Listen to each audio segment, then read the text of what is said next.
के संजू। आज आप लोगों को जनरल मैथमेटिक्स में अनुपात और समानुपात पढ़ाएंगे, रेशियो एंड प्रोपोर्शन।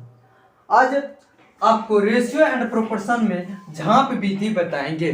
झांप विधि से किसी भी अनुपात में दिए गए टर्म को इंटीजर में कैसे बदलेंगे। तो चलिए बनाते हैं झांप। इससे पहले आप लोगों को हम एलसीएम विधि से इस सवाल को बनाए थे। तो अब चलते हैं झांप विधि से बनाते हैं इसको, ठीक है। तो झांप विधि से सबसे पहले पहला जो टर्म दिया गया उसके हर को क्या करेंगे, छुपा देंगे। उसके बाद जो ये इसके करस्पॉन्डिंग एलिमेंट को मल्टीप्लाई नहीं करेंगे, बाद बाकी ये तीनों एलिमेंट को क्या करेंगे, मल्टीप्लाई कर देंगे। तो 4 दूना 8 पंचे 40 इस क्या, ठीक। उसके बाद जो होता है फिर दूसरे अनुपात को क्या करेंगे, हर को छुपा देंगे। फिर क्या करेंगे, इसके करस्पॉन्डिंग ये और इसको तो मल्टीप्लाई करना ही नहीं। तो 3 तिया कितना 9 पंचे कितना 45, कितना आया अनुपात में फिर लिख देंगे 45, ठीक। मतलब जो गुना होने वाला है, जो पलट के फिर मल्टीप्लाई में चल जाएगा उसको क्या करेंगे, मल्टीप्लाई करेंगे, ठीक। अब जो होता है तीसरे, इसको फिर क्या करेंगे, इस एलिमेंट को छुपाएंगे। इस एलिमेंट को छुपाने के बाद जो होता है फिर जो इसके करस्पॉन्डिंग है जो उसको तो मल्टीप्लाई करना ही नहीं है, और इसके करस्पॉन्डिंग तो ये भी हो सकता है, इसको भी मल्टीप्लाई नहीं करना है। बच गया कौन, ये दोनों। तो 3 चौके कितना, यहाँ पे कितना होगा 12, ठीक। ये हो गया किस विधि से, झांप विधि से इंटीजर निकालना। किसी भी जो दिया रहेगा अनुपात को, इसको यदि इस तरह का अनुपात दिया रहेगा तो उसको हम झांप विधि के द्वारा इस तरह से निकाल सकते हैं। लेकिन इससे अच्छा होता है मतलब क्या, एलसीएम विधि। एलसीएम विधि से आप किसी भी संख्या को आसानी से क्या कर सकते हैं, बना सकते हैं। जैसे कि अब देखिए इसको कैसे बना सकते हैं। एलसीएम विधि से हर को, सब नीचे दिए गए जितने भी हर को क्या करेंगे, एलसीएम ले लेंगे।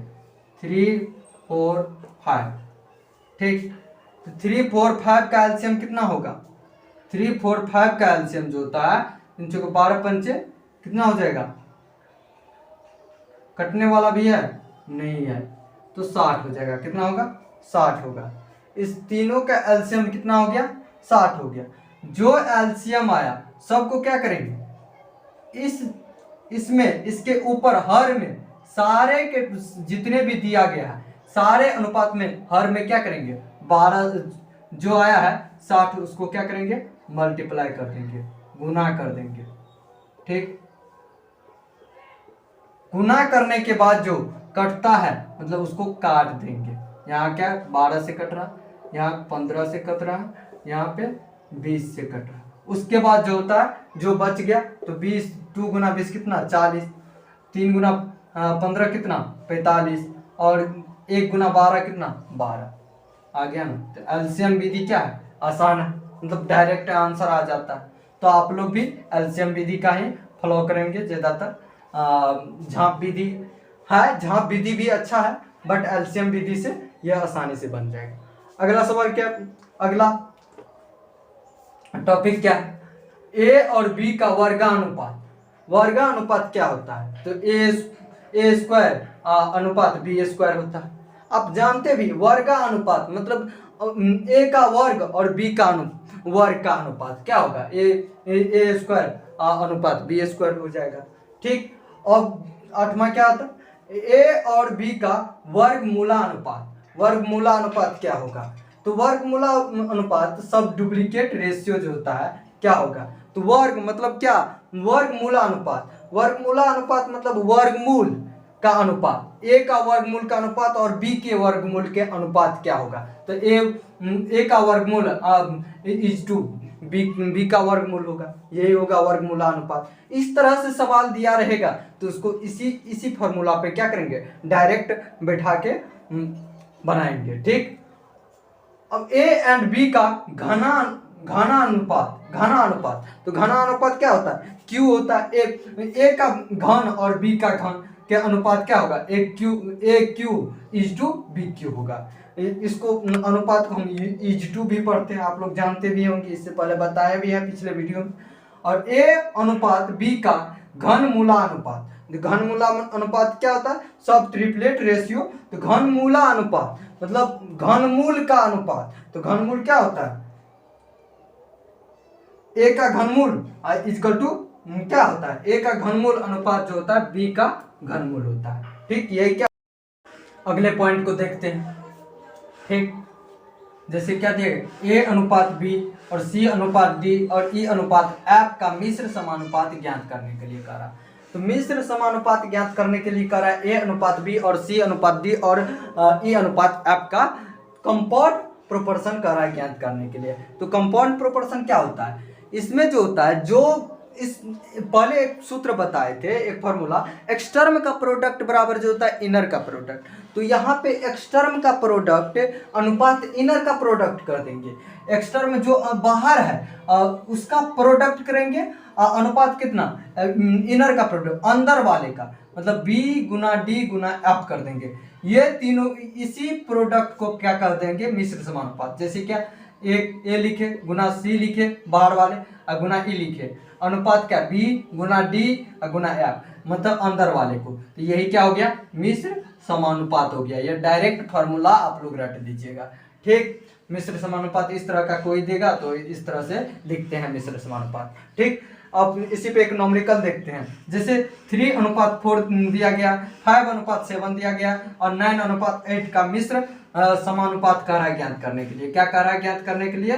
मिश्र समानुपात। मिश्र समानुपात कह रहा है ज्ञात करने के लिए। तो क्या हो जाएगा मिश्र समानुपात? इसका मिश्र समानुपात जो होता है इसका कैसे होगा?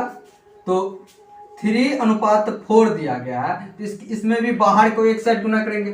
3 बाहर में है, 5 बाहर में है और कितना? 9 बाहर में, एक साइड गुना किए। फिर क्या? अनुपात कितना? अंदर वाले।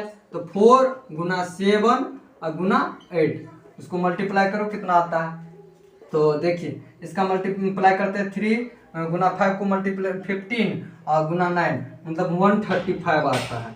ठीक, और अनुपात कितना? तो 4 गुना 7 28, 28 को 8 से मल्टीप्लाई करते हैं तो 184 आता है। ठीक, उसे आप कैलकुलेशन करके देख लीजिएगा क्या आता है।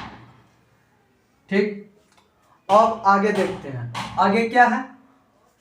दूसरा नंबर में x अनुपात y जेड और y अनुपात जेड एक्स और z अनुपात एक्स वाई का मिश्र समानुपात ज्ञात कीजिए।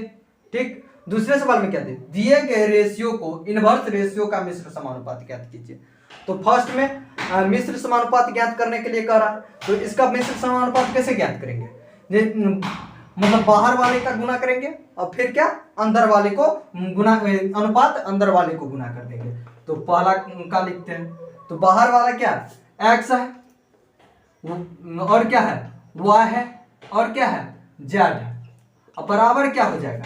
अंदर वाले का अनुपात। अंदर वाले में क्या आता है? y z आता है और क्या आता है? z x आता है और क्या आता है? x y आता है। ठीक, अब देखिए जो कटने वाला है उसको क्या करेंगे? काट देंगे।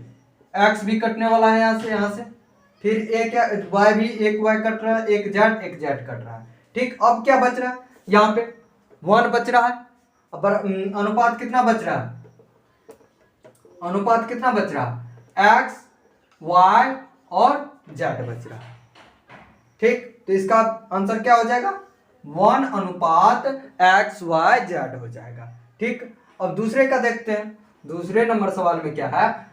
दिए गए रेशियो का इनवर्स रेशियो का मिश्र समानुपात ज्ञात कीजिए। तो दिए गए रेशियो का इनवर्स, तो पहले जो दिया गया रेशियो है उसका इनवर्स निकालेंगे। तो x अनुपात y z का इनवर्स क्या हो जाएगा? y z अनुपात x होगा इनवर्स। फिर क्या होगा?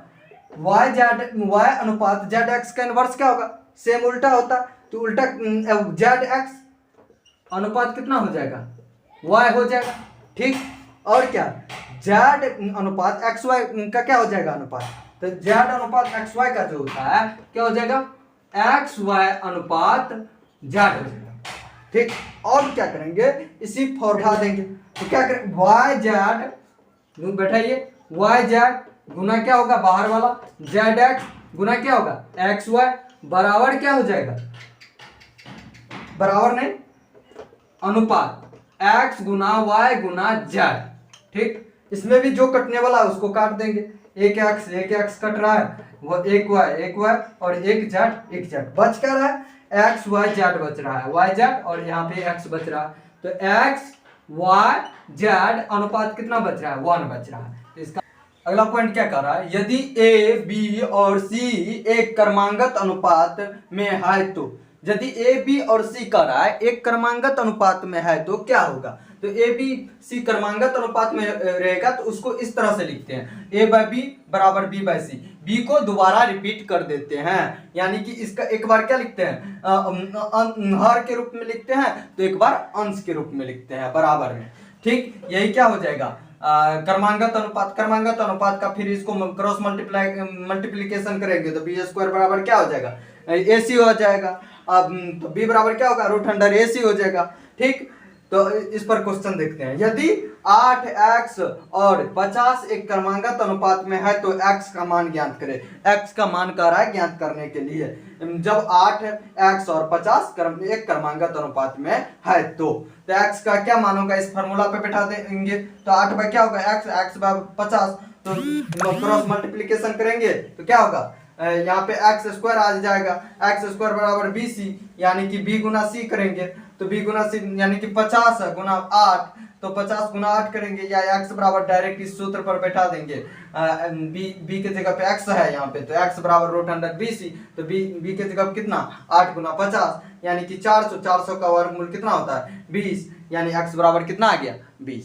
ठीक, अब चलते हैं अगला सवाल पे। अगला सवाल क्या कह रहा है, अगला 8 और 18 का मध्य अनुपातिक क्या है, 8 और 18 का कह रहा है मध्य अनुपातिक क्या है, तो मध्य अनुपातिक का फॉर्मूला हम लोग पहले से जानते हैं, क्या होता है रूट अंडर ए गुना बी होता है, तो ए के जगह पे 8 है और बी के जगह पे कितना है, तो इसका क्या हो जाएगा 8 गुना 18, कितना होगा 8 गुना 18, यदि 8 गुना 18 करेंगे तो कितना हो जाएगा रूट अंडर 144, यानी कि इसका आंसर कितना हो जाएगा 12, कितना होगा इसका आंसर 12 हो जाएगा, इसका मध्य अनुपातिक कितना आएगा 12 आएगा। ठीक है, अगले को देखते हैं, अगला में क्या है 12 तथा 18 का तीसरा समानुपातिक कितना होगा, 12 तथा 18 में तीसरा समानुपातिक का फॉर्मूला क्या पढ़े थे, तीसरा समानुपातिक का पढ़े थे बी स्क्वायर बाय ए पढ़े थे, क्या पढ़े थे तीसरा का बी स्क्वायर बाय ए, तो बी स्क्वायर कितना है बी कितना है 18 है, तो 18 का स्क्वायर बटे ए का कितना हो जाएगा ये 12 हो जाएगा, तो 18 का स्क्वायर कितना होता है 18 का स्क्वायर जो होता है 300 कितना होता है 24 होता है, कितना होता है 324 बटे 12, यदि इसको काटेंगे तो कितना आएगा, इसको यदि काटेंगे तो ये 27 बार में कट जाएगा, कितना बार में 27 बार में, तो इसका आंसर कितना हो जाएगा तीसरा समानुपातिक कितना आएगा 27 आएगा। ठीक, ये इसका आंसर होगा। अब देख रहे हैं चौथा क्वेश्चन क्या, 189 और 273 और 153 का चौथा अनुपातिक क्या है, तो चौथा अनुपातिक निकालने का सूत्र पढ़े थे, क्या सूत्र पढ़े थे बी सी बाय ए पढ़े थे, क्या पढ़े थे बी सी बाय ए, यानी कि बी गुना सी गुना ए, तो बी सी बाय ए, तो बी क्या है यहाँ पे बी कितना दिया गया है 273 गुना ए, सी कितना दिया गया है 153 और ए कितना दिया गया है 189, इसको यदि काटेंगे तो कितना से कटेगा देखते हैं इसको काट के, 21 में कितना होता है 189 और 21 को 13 से गुना करेंगे तो 273 आ जाएगा। ठीक, और ये कितना से कट जाएगा, ये जो होता है 17 कितना होता है 153, कितना आ जाएगा इसका आंसर? 13 और 17 यहाँ होगा, 17 ना में 153 होता है, 17 होगा। ठीक, 13 गुना 17। ठीक, तो 13 गुना 17 कितना होगा? 13 गुना 17 जो होता है 221 हो जाएगा। कितना होगा? 221 हो जाएगा। यही इसका क्या होगा? आंसर होगा, इस सवाल का आंसर।